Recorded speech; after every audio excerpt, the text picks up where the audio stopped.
Donc ici, la pièce la plus célèbre, une reproduction de la pièce la plus célèbre. C'est pratique parce qu'on peut la toucher, on peut se rapprocher, on peut la voir. Puis après, vous pourrez toujours aller voir l'autre. Si vous vous approchez un petit peu, vous verrez qu'il y a 3 écritures. Il y a 3 écritures, mais il n'y a que 2 langues. Ici, vous reconnaissez les hiéroglyphes, n'est-ce pas? Ici, vous reconnaissez une autre écriture un peu bizarre avec des formes cursives. Alors, c'est une version adaptée à une écriture rapide, ce qu'on appelle du démotique. Et en bas, le grec ancien que l'on sait décrypter. Qu'est-ce qu'on peut dire sur cette pierre? Alors, il y a plusieurs manières de l'aborder. Comment est-ce qu'elle a été découverte? Pourquoi est-ce qu'elle a été découverte? Elle est découverte en juillet 1799 par un soldat français, un lieutenant, qui s'appelle Pierre-François Xavier Bouchard, je crois, si ma mémoire est bonne.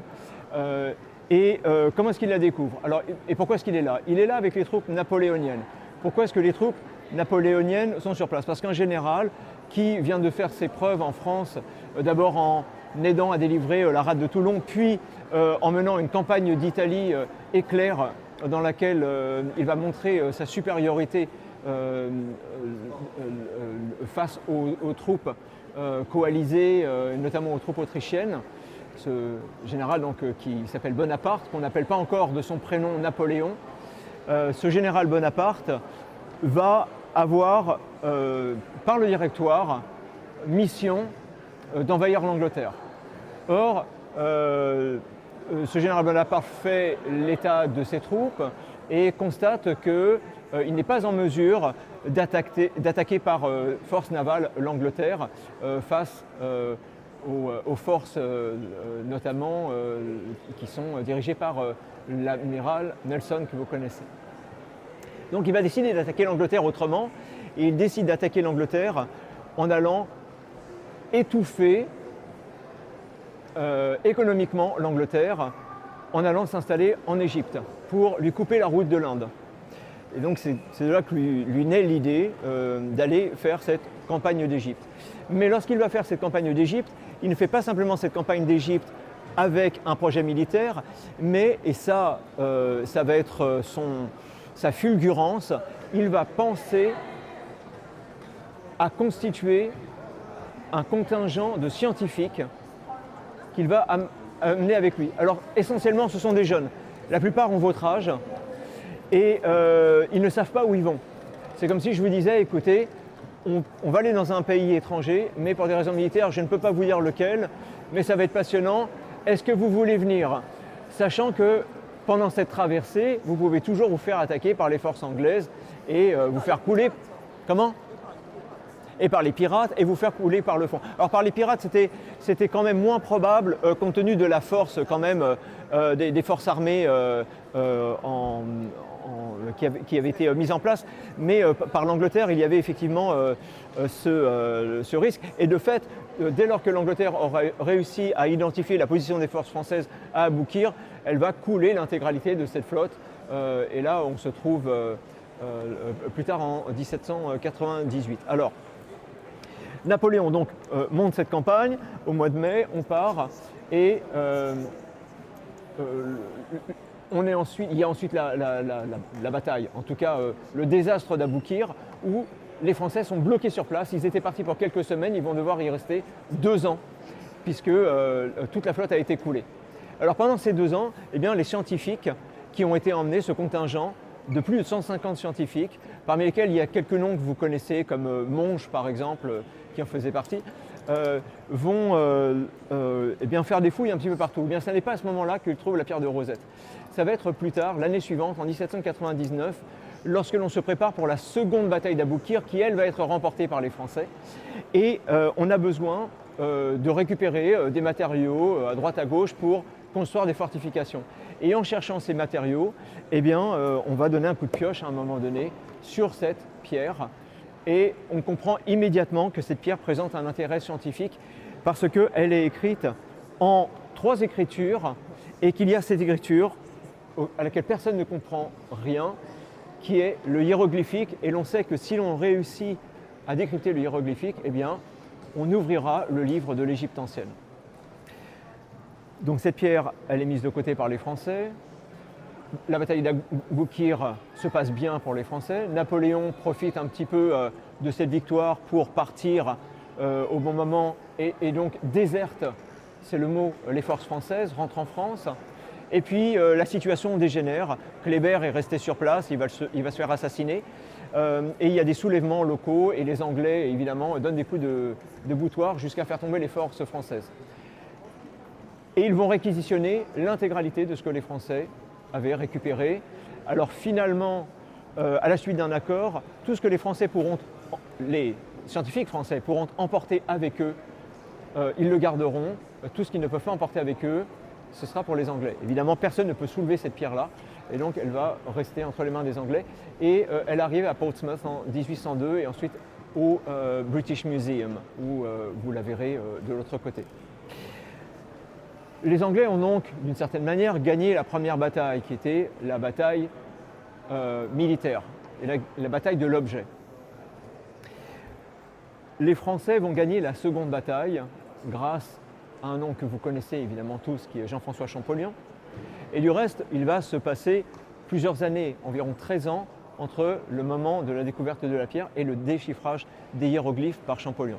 L'Angleterre, pendant ce temps-là, qui veut également remporter cette bataille scientifique en décryptant, en déchiffrant cette écriture, va commissionner un polymathe, c'est-à-dire un polyscientifique, quelqu'un qui s'occupe de linguistique, des mathématiques, de chimie, etc. Et qui va effectivement faire une première avancée en faisant l'hypothèse qu'il y a certainement le nom de Ptolémée à l'intérieur. Regardez, si vous vous rapprochez ici, vous allez voir que vous avez des lettres ici qui sont entourées. Regardez, c'est une reproduction, hein, comme sur la pierre. Vous avez, voilà, ici c'est entouré, et vous en avez un autre qui est de l'autre côté. Vous le voyez, voilà, il est là ici.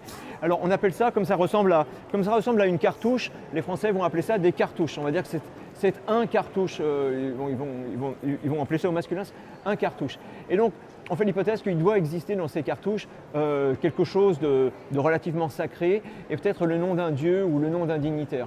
Et comme cette pierre a été écrite, et on le sait parce qu'on sait lire le grec, à la période de Ptolémée V, et c'est pour ça que c'est en grec, puisque sous l'ère ptolémaïque, évidemment, en Égypte on parle deux langues.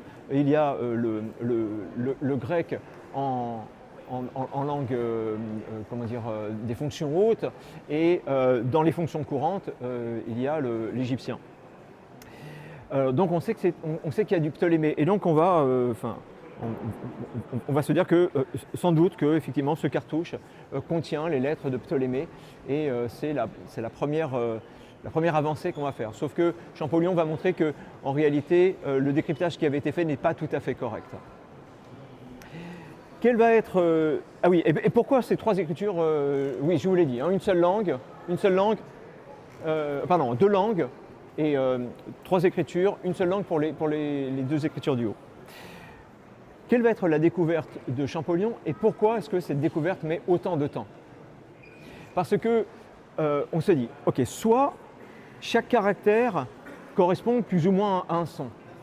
Mais dans ce cas-là, il y a beaucoup trop de caractères par rapport au nombre de sons.